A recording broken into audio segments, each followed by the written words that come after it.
T-Man 978 Chill Review. Hello everyone, right now I'm reviewing Star Wars The Black Series Rey Island Journey version. She's number 58. Here's the back of the box and it says, with the power of the Force awakening inside her, Rey travels to the hidden world of Ahch-To. There she seeks out Luke Skywalker as the last hope of the Resistance. Here she is, and Hasbro tricked me into buying the same character 3 times, but at least her clothes are different in each version. In fact, her molding and tooling is different in all 3 that I own, but this has got to be hands down the best one. Let's start from the bottom. Her feet are more detailed, if not more detailed. It definitely has more paint, at least, because they painted the soles of her feet. So that's cool right there. She's showing some leg right there. I like the padding. I actually just like this outfit way more. And as far as this cloak, I forced it under her arms to make it look a little bit better, but it works in theory better than in actual practice. I wish it draped down more. I mean, I guess you could probably do certain things like probably iron this to make it flatten out or whatever, or get into this position. But the hood is just goofy floppy. When you put it on her head, it doesn't really stay on the head, and then it's like sewn to the back. You could cut that, but no, I actually got that to work. That's wild. Couldn't do that earlier, but when you're not trying to, it works. Anywho, there we go with that. But you've seen her in it, you've seen it on her head, it just comes right off. Yay. And this is what you saw in the movie anyway. Let's get to the main event. This face sculpt right here is way superior to the others, and the digital painting technique, let's see. I don't know, it just, earlier when I had it open, I just had to keep doing double takes because it just looks so much like a real person. And on camera, she probably looks more waxy than she does in person. You should be able to see the detailed textures on her little vesting right here. And they actually put a wash on her wraps right here on her arms. The previous 2 I have, they don't have that. There's texture in this. And to let you see, this is also a separate piece. This should be able to come off. I'll show that off. And they made sure to put cuts in here for her articulation. Now, one thing that does look cheap, and maybe they didn't care because she's supposed to have on that cloak, she has this seam line that's not as smooth as it could be. Now right here, I can see this is an actual texture. But up here, it doesn't look like a texture. It just looks like a seam line. So that's not as smooth as it could be. And inside her legs right there looks not professional. It looks chewed up right there. Like these were solid pieces and then they just dug it out at the last minute. One thing I don't like, this right here is molded and connected to her legs, so it's like hindering her articulation outward a little bit on that side, and I get scared making her kick forward. It is bending out, but it scares me, and she can bend back a bit. I think her body proportions, not a second, all her body, I'm looking at the other figures while I'm talking. The body proportions on the other figures, they look good too. She can bend in that much, which is about 90 degrees, not more than 90 degrees. This wrist goes in and out, whereas this wrist has the roll of the dice action. Her shoulders can go all the way out. The head can look down. It's very stiff because the neck is painted.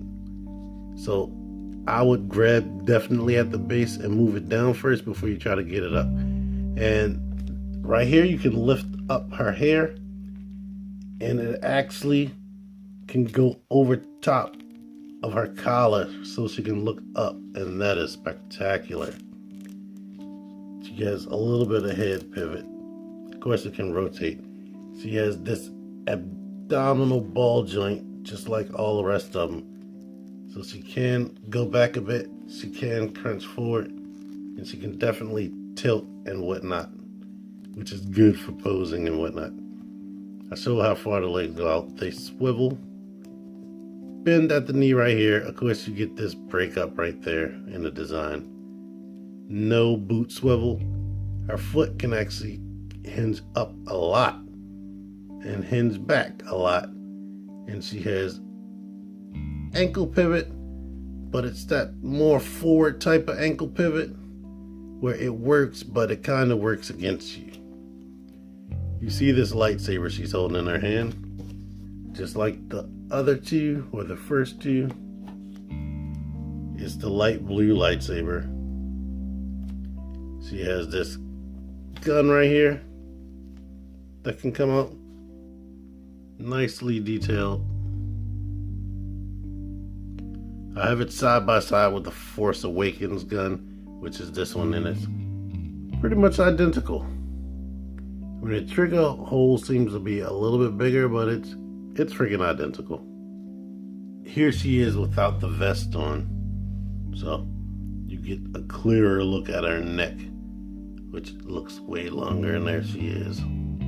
So, and they put a lot of love into her. She has also this staff that she came with since the first movie, but I just realized that the first movie's staff is different. This one closely resembles the the one she got with her first figure for this movie. In fact, they look like completely daggone identical. If anything, this strap is a little bit darker, but I might be forcing myself to see that. Both of them just look cheap, like they took it off the sprue thing too early. It has like extra mold flesh. Maybe this brown is a little bit lighter, but they're completely identical outside of that. Here are all three of the ones I own together, and definitely I love her. I like this outfit better, and just the new face looks better, and she's actually taller than both of these.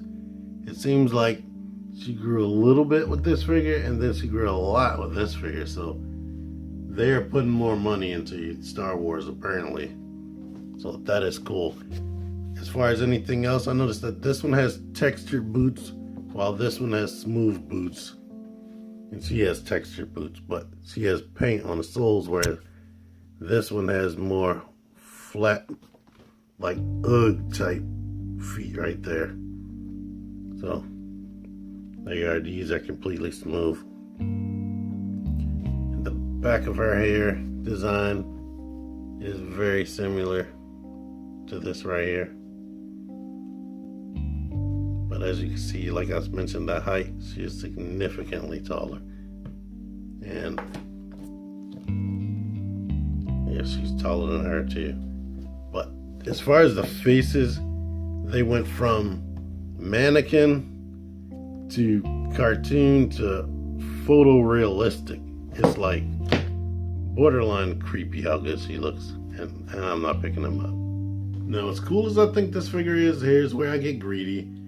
I wish, if they're gonna have like this blank stare on these characters, I wish that they would give alternate faces, like one where she has like an angry, ready to fight expression. That would be really cool.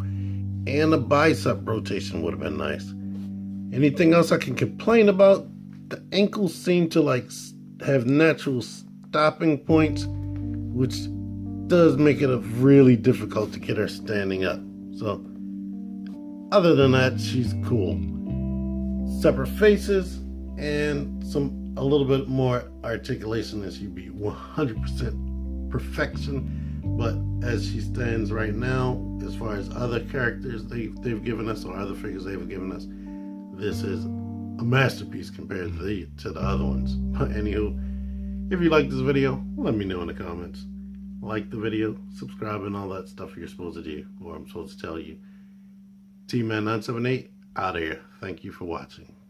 Click the videos. Click the videos, baby. Click the videos.